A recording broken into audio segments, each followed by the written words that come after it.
এটা সহ আরো কয়েকটা ধারা সংযুক্ত করা হয়েছে। আপনি নির্বাচনে একজন প্রার্থী, ইতিমধ্যে আপনি বলেছেন, আগেও বলেছেন।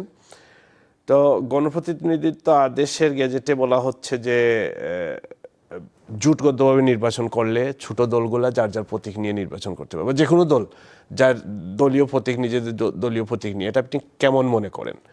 হ্যাঁ, আচ্ছা, এটা কি রাজনৈতিকভাবে কোনো পরিবর্তন নিয়ে আসবে? দেখুন, আপনার নির্বাচনে একজন প্রার্থী যখন তার প্রার্থিতা ঘোষণা করে, তার টার্গেট থাকে অবশ্যই সে নির্বাচনের জয়লাভ। হ্যাঁ, কৌশলগত বিভিন্ন দিক, কৌশলগতভাবে সে চাইবে সবচেয়ে সহজ পন্থায় যেভাবে মানুষের কাছে নির্বাচনী যত বেশি মানুষের কাছে যাওয়া যায় ততই লাভ হবে। আমি জানি না কেন জামাতে ইসলামী এদেশে মনে করেন প্রতিষ্ঠিত দল হচ্ছে আপনার বিএনপি, আওয়ামী লীগ, জাতীয় পার্টি, জামাত। এই চারটা প্রতীক, এদের দানার শীষ, নৌকা, লাঙ্গল এবং পাল্লা, এই প্রতীকগুলাই তো পরিচিত। আমরা দেখছি সাধারণত জোট হলে দানের শীষ বা নৌকায় মানুষ নিতে চায় এই কারণেই, কারণ যেহেতু এটা পরিচিত, বেশি পরিচিত, হ্যাঁ, মানুষের কাছে যেতে পারবে সহজ। দাড়িপাল্লা একেবারে কম পরিচিত, আমি সেটা বলবো না। কেন ওনারা নিজেদের দাড়িপাল্লা প্রতীকে একত্রিত হয়ে জোট করে ভোট চাইতে গেলে জনগণ ভোট দেবে না? তাহলে কি তাদের জনগণের উপর সেই আস্থাটা নেই? আমি তো মনে করি একজন ছোট দলের একজন প্রার্থী যদি মনে করে যে দানের শীষ নিয়ে গেলে আমি খুব সহজেই জনগণের কাছে যেতে পারবো, তো তাকে তো বরং আর এনকারেজ করা উচিত। তো আমি দাঁড়িপাল্লা, আপনি মনে করেন আপনাদের সাথে ছোট দলগুলা, খেলাফত মজলিস বা ওই যে এনসিপি বা আরও ছোটো ছোটো দলগুলো যদি দাঁড়িপাল্লার সাথে ঐক্য করে, মনে করুন, আমি একটা উদাহরণ দিচ্ছি, তাহলে দাঁড়িপাল্লা তো মানুষ চিনে। কেন দাঁড়িপাল্লা প্রতীকটাকে আপনি মাসিভ ওয়েতে জনগণের কাছে দিতে আপনি ভয় পাচ্ছেন? তার মানে কি আপনি মনে করছেন যে আপনি নিজের থেকেই সংকুচিত হয়ে যাচ্ছেন, আপনি অপরাধী মনে করছেন যে আমার দাঁড়িপাল্লা প্রতীক দেখলেই মানুষ খারাপ মনে করবে, দেবে না? আমি তো মনে করি এটা বরং জামাত ইসলামের আরও ব্রডার ওয়েতে তারা আরও চাওয়া উচিত যে যান, আপনারা দাঁড়িপাল্লা নিয়ে যান, আমার প্রতীক নিচ্ছে, সে তো আরও ভালো কথা, নৌকার প্রতীক। সে তো তার দর্শনকে বা তার আদর্শকে বা তার দলীয় যে কর্মসূচি সেটা পরিত্যাগ করছে না, সে করছে নির্বাচনী জোট। সেই নির্বাচনী জোটে সে এক প্রতীকে যদি নির্বাচন করে, তাহলে সারা দেশে এটা জনগণের কাছে, এই যে বললাম, এই যে সংস্কারের ব্যাপার, আপনি দেখবেন তারা এক এক সময় এক এক দিন এক একটা দাবি উত্থাপন করে। প্রতিদিনই মনে হয় যেন তাদের কথাবার্তা শুনলে মনে এক ধরনের আবদারের সরকার হয়ে গেছে এটা, বা আবদারের দল হয়ে গেছে, বা মানে এক এক পিয়ার পদ্ধতির কথা উনি যেটা বললেন।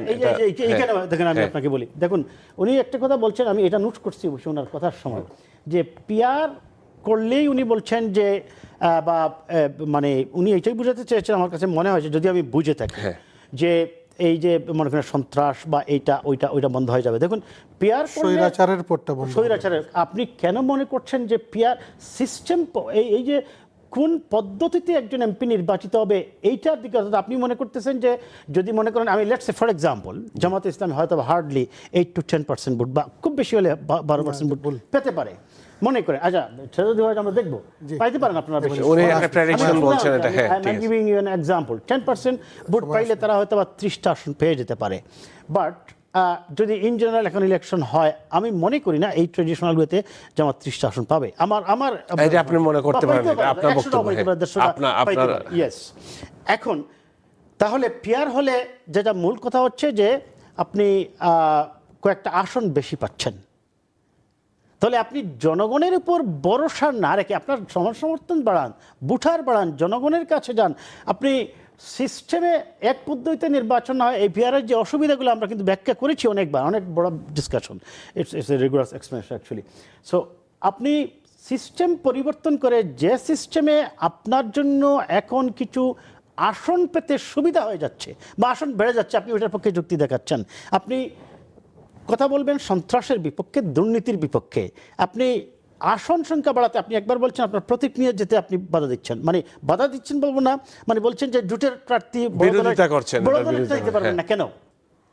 আমি তো উনি তো নিজেই বললেন যে তারাও নির্বাচন করেছেন ধানের শীষ নিয়ে। হ্যাঁ, তো উনারা করেছেন, আচ্ছা, এই যে এটা উনি বলেছেন যে ওই প্রেক্ষাপটটা এরকম ছিল, ওনাদের নিবন্ধন ছিল না স্ট্যান্ডার্ড। আপনি যখন মনে করেছেন ওই সময় দরকার ছিল, উনি এটা বলেছেন। হ্যাঁ, দাড়িপাল্লা নিয়ে উনি দেখছেন যে পাস করতে পারবে না, তারা কি করেছেন? দাড়িপাল্লা তখন ছিল না ভাই, তখন ওই সময় ছিল না, দাড়িপাল্লা ছিল না, আমাদের নিবন্ধনের বিষয় ছিল, সব মিলিয়ে আপনাদের সাথে দানের শেষ 18 সালে, হ্যাঁ হ্যাঁ, হ্যাঁ, আমি বুঝতে পারছি। এইটা- এইটা আমরা কেন দানের আপনি শীষ choose যদি করে নেই নাই। আপনি যদি নীতি আদর্শ এবং দর্শনকে লালন করেন, আপনি বলতে পারতেন যে না আমরা আনকন্ডিশনালি সাপোর্ট দেবো, আমরা দানের শীষ নেব না। আপনি যখন এটা এখন যেটা বলছেন যে আমি বড় দলের প্রতীক নিব না, কেন আপনি দানের শীষ দেখেছেন? এই ডাক্তার শফিকুর রহমান সাহেব দানের শীষ নির্বাচন করেছেন, তারপর মিয়া গোলাম পরোয়ার বোধহয় ওনার নাম, হ্যাঁ, হ্যাঁ। উনিও করেছেন এবং ওনার ভিডিও আমি দেখলাম দানের শীষের পক্ষে ভোট চাচ্ছেন। আমার প্রশ্ন সেটা নয়, প্রশ্নটা হচ্ছে আপনি আনটিল অ্যান্ড আনলেস আপনি পলিটিক্সে আপনার ফেয়ার মেন্টালিটি না নিয়ে আসবেন, আপনি রাজনীতির সংস্কৃতিকে উন্নত করতে পারবেন না। করতে পারবেন না, আপনাকে এখানেই আমি আটকাবো।